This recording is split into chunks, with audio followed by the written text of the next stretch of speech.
Ngayon,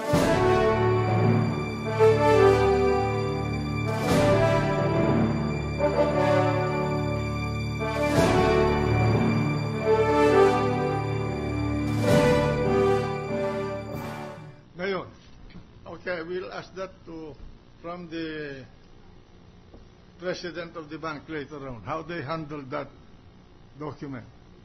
I remember that you said that prior to this impeachment, or the filing of the articles of impeachment, nagkaroon kayo ng audit sa inyong bangko?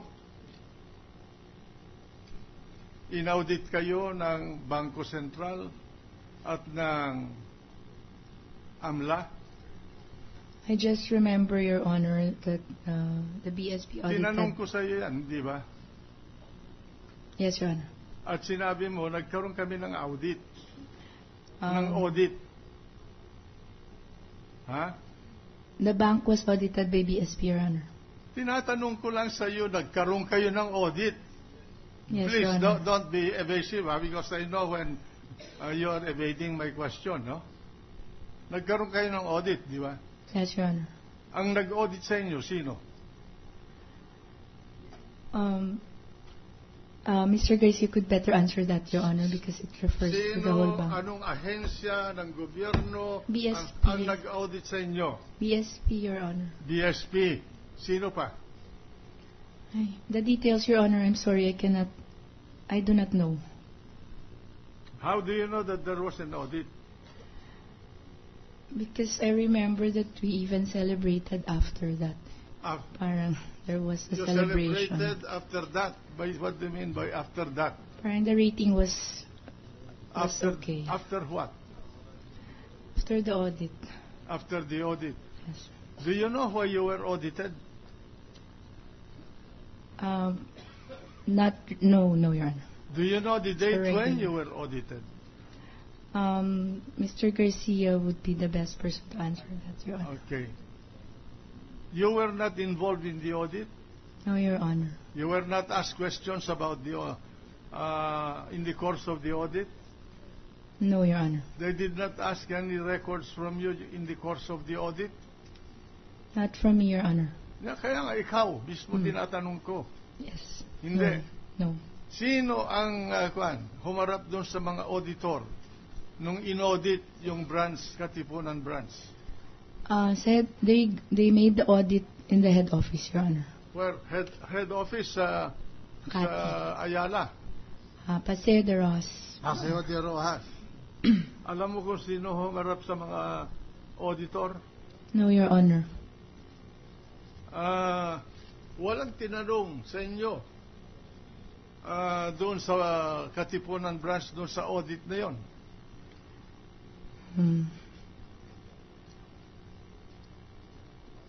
May I ask lang something from my lawyer?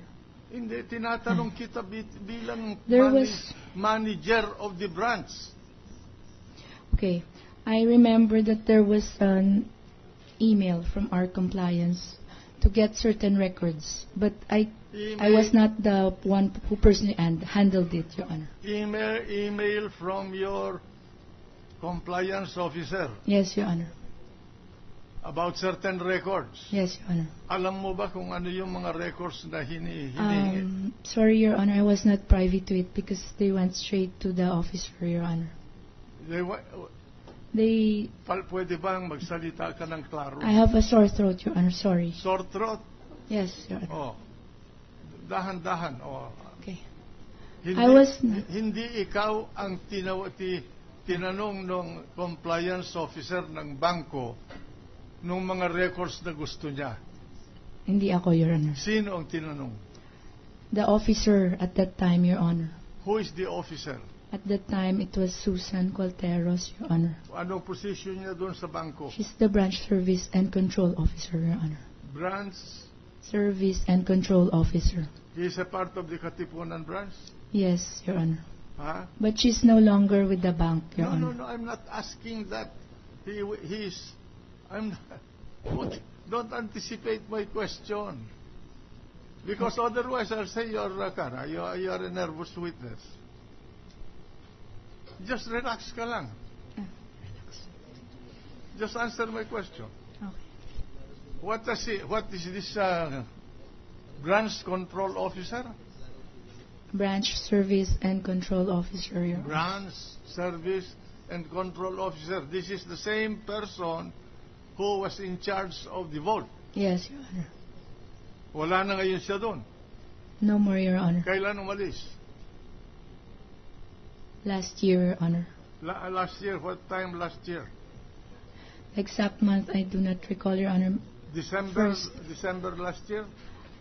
First half of the year, Your Honor. First half of the year. After the audit. After the audit. Yes, Your Honor. Okay. I want to put in perspective all of these events. Ngayon, hindi ka tinanong as branch manager about that audit. No, Your Honor. Everything was answered by the president of the bank. I'm not sure if he was the one who really answered, Your Honor. But everything was answered by the head office. Yes, Your Honor. None was answered by the Katipunan branch. No, Your Honor. Were other records of Katipunan branch taken during the audit and examined? I cannot say, Your Honor.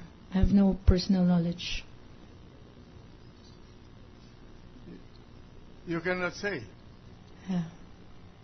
Was the audit only for a specific account from your branch, or was the audit for the entire Philippine Savings Bank? Entire, Your Honor. Entire Savings Bank. Yes, Your Honor. And all the records of the branches were brought to the head office for examination by the auditors, or they were merely asking questions? I'm not so sure, Your Honor. I'm sorry. Why was the email? Anong pangalan nung rank nung official na nag-email? Compliance officer. Yung compliance. Why Yeah. was the email of the compliance officer directed to your bank controller's service officer? Because they're in charge of operations, Your Honor. They're in charge of The operation BSCO. of the records. Yes, Your Honor. And they were investigating the records of depositors of the bank. Yes, Your Honor. All the depositors. I'm not so sure. I think random. Huh? Random. Random. Your Honor. Random. Okay. I want the president of the bank to take the witness stand. I'll excuse you first. But before I proceed, I will just take a personal matter outside and suspend the trial.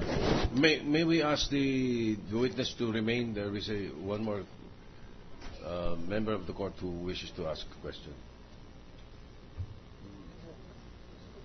After suspension. After the suspension.